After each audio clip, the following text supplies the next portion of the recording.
Crescent. Ficar mais forte, ser o mais forte, ter mais poder. Chegar ao topo devido às suas habilidades é algo muito importante e discutido em todos os mundos de fantasia. E isso não é diferente em Anjos da Noite, chegando a ser um assunto muito mais do que polêmico em muitos casos, mais do que mamilos, alguns dizem. E por isso que hoje quero abranger um pouco mais dos meus pensamentos sobre este assunto e dedicar um vídeo somente sobre a demonstrabilidade de poder em Anjos da Noite.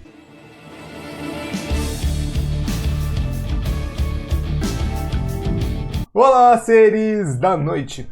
Hoje, antes de entrarmos na academia, pagar a primeira mensalidade e nunca mais voltar, gostaria de pedir aos meus inscritos que já deixassem um like, comentário, compartilhassem para quem puder se tornar membro, como essas pessoas aqui na tela, e ajudar diretamente o canal a crescer. E também, se chegarmos aí a 10 pessoas, vai ter um grupo exclusivo de conversa, agradeço demais. Para quem ainda não for inscrito, peço a inscrição, e para quem puder também, doação direta. E para contatos, só mandar aí para este e-mail. Para quem ainda não for inscrito, por gentileza.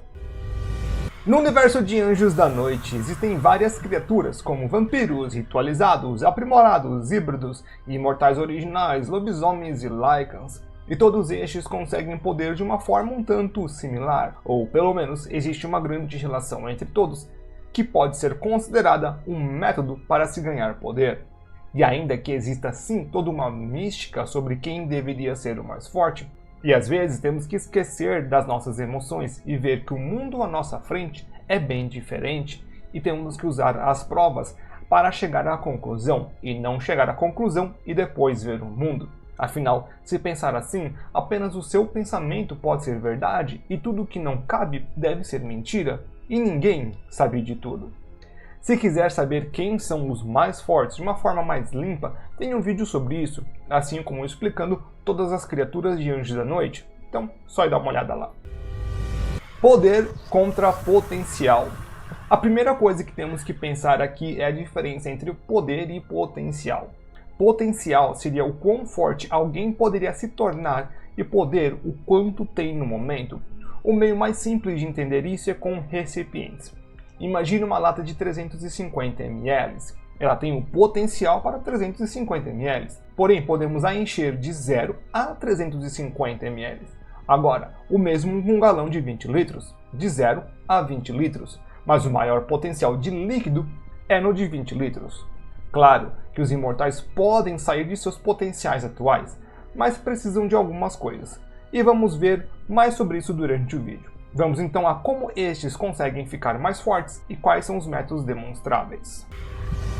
Genética inicial.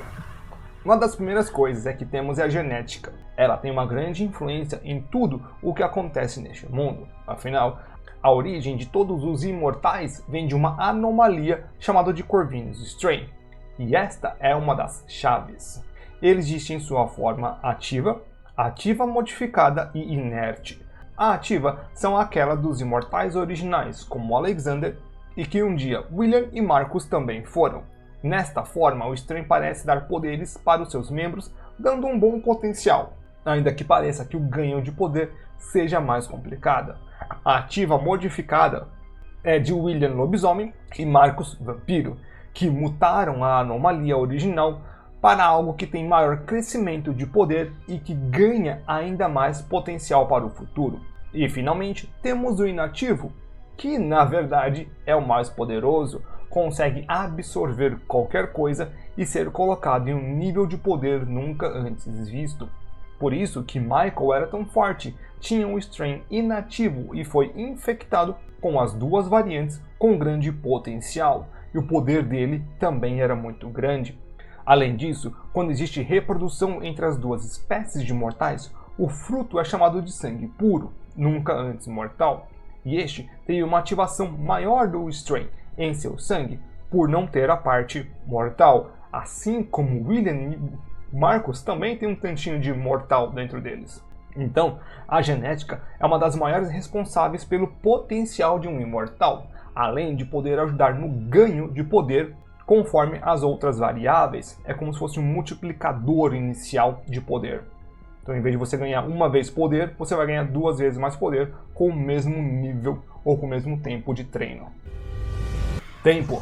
Tempo é um dos grandes problemas para os mortais, pois para nós cada segundo é precioso, e ainda mais a nossa percepção de tempo em larga escala é tão falha que chega a dar medo, existindo a teoria que é quase que impossível para nossa pequena mente entender realmente largas escalas de passagem de tempo. Só que para os imortais o tempo é bem mais vantajoso. Alguns deles usam para aproveitar as suas vidas com os pequenos prazeres no mundo e tentando ao máximo se divertir e serem felizes, ou quase isso. Já para outros é uma questão de trabalho e levam a sério a sua existência e o seu papel na sociedade, e ambos ganham um pouco de poder com o tempo. Os imortais tendem a ficar mais fortes com o passar das eras, assim também como ganhar um pouquinho de potencial. Porém, nem todo ganho é igual. Daqui a pouco eu vou falar sobre isso. Ainda assim, eles têm grandes benefícios de experienciar várias coisas, conseguem ter mais sabedoria sobre o mundo, ao menos que fiquem presos como no caso de William. Existe sim alguma relação entre tempo e poder, ainda que exista só um pouco. Os seres mais velhos se demonstram com um poder relativamente maior conforme os mais novos, mas essa diferença de poder nem sempre é tão grande assim e pode ser alcançada. Porém, tem meios ainda mais efetivos de se ganhar mais força, e é claro que exige um tanto de esforço. Experiência. Agora, um fator que parece mais do que determinante para elevar o fator de poder é a experiência de combate. Ficar lendo livros e afogando o ganso pode até parecer mais interessante, mas se quiser colocar ênfase na sua imortalidade, é bom ir para a academia. Antes, pare para pensar. Como é que poderia funcionar a biologia destes seres? Eles não são sobrenaturais, mas são geneticamente modificados. Então, não é um grande pulo em pensar que eles também possam obter força, destreza e resistência, assim como nós, mas em uma escala impossível para o nosso mundo. Para não usar Dragon Ball Z novamente como exemplo, usaria algo totalmente diferente: a HQ e animação Invencível, onde lutar contra um Viltrumite não requer apenas o mesmo nível de poder deles, mas também saber lutar.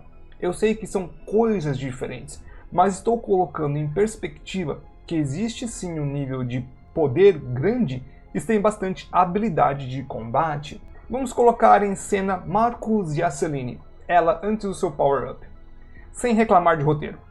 Isso não faz sentido. Ela mesmo, não sendo tão poderosa assim, consegue se manter em um combate com ele. Ainda que saia na pior, ela tem grande manejo na batalha, e com muita sorte, mas muita sorte mesmo, poderia até tirar uma vitória. Isso coloca em perspectiva que existe uma grande diferença de ter e saber usar a força e potencial. Agora, quando ela se torna uma Corvinus Vampire, ela se torna tão forte quanto sabendo dar com os inimigos, e a sua vitória é garantida. Então, com a experiência, eles não somente ganham mais poder, mas também aumentam um pouco o seu potencial. E, pelo jeito, quando eles ganham algum nível de power-up, o potencial deles aumenta, assim como o poder atual. Então é como se fosse um multiplicativo. Para usar Dragon Ball Z, é como se fosse virar Super Saiyajin. Melhorias. Até mesmo em nosso mundo, usamos a genética e outros produtos para chegarmos a resultados esperados. Em um mundo de fantasia, isso também pode ser feito, e parece ter efeito em ambos lados, tanto de poder quanto de potencial. Para os Lycans temos 2 exemplos: Quintilane, também conhecido como Uber Lycan, e Marius, também conhecido como aquele que fica atrás do Armarius. Estes dois usam a mesma técnica, eles injetam DNA de híbridos neles para se tornarem mais fortes. Isso garante formas de batalha ainda mais poderosas para eles. Neste método, quanto mais tempo fazendo essas injeções, melhor. Ainda que creio que exista um limite, ou pelo menos uma estabilidade onde o crescimento fica menor. Isso faz praticamente milagres. Dá uma resistência muito grande à prata, quase que uma imunidade, além de força descomunal, resistência e uma regeneração praticamente instantânea, tirando a bestialidade da mente deles, fazendo-os pensar completamente livres, sendo uma das formas mais fortes vistas na série e ficam mais fortes com o tempo. Para o caso dos vampiros, eles têm a ritualização, que fazem com que eles ganhem uma super velocidade e grande poder de resposta, além de ganhar uma precognição e um olhar para o futuro. Estes dois ficam um tanto mais no limbo de suas aplicações reais, ainda que a precognição seja vista como super reflexos. E sim, parece coisa muito mais mágica do que genética. Parece que era o caminho que estavam seguindo, mas ainda assim dava tempo para explicar de uma outra forma. Híbridos. E finalmente temos a junção estável entre duas espécies, ou seja, os híbridos. Eles conseguem juntar as forças das duas espécies ao mesmo tempo que eliminar todas as suas fraquezas. Eles teriam um potencial gigante, um ganho de poder ainda mais rápido. O problema é que nós nunca acompanhamos um híbrido por muito tempo. Michael foi o que mais durou e ainda assim não ficou tanto tempo assim. Eve malemar aparece no seu filme de estreia e ganha 1 segundo no outro. E ainda tem um que nunca nem mesmo nasceu. Eu particularmente tenho a minha teoria que Selene seja uma híbrida entre imortal original e vampiro. Afinal, ela é a junção estável de duas espécies de imortal, ainda que uma delas seja o imortal original. Ela demonstra que quando se tem a experiência de combate e bastante poder, é muito difícil de se derrotar.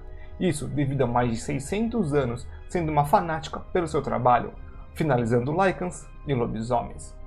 E se achar que tudo isso é roteiro, eu tenho 2 vídeos onde explico muito bem. O primeiro sobre esse tema de foi culpa do roteiro, e o segundo sobre as expectativas do mundo de fantasia de Anjos da Noite, que é por que a Amelia foi derrotada. Meus pensamentos. No final das contas, a questão do poder em Anjos da Noite é muito mais complexa do que apenas dizer quem é mais forte.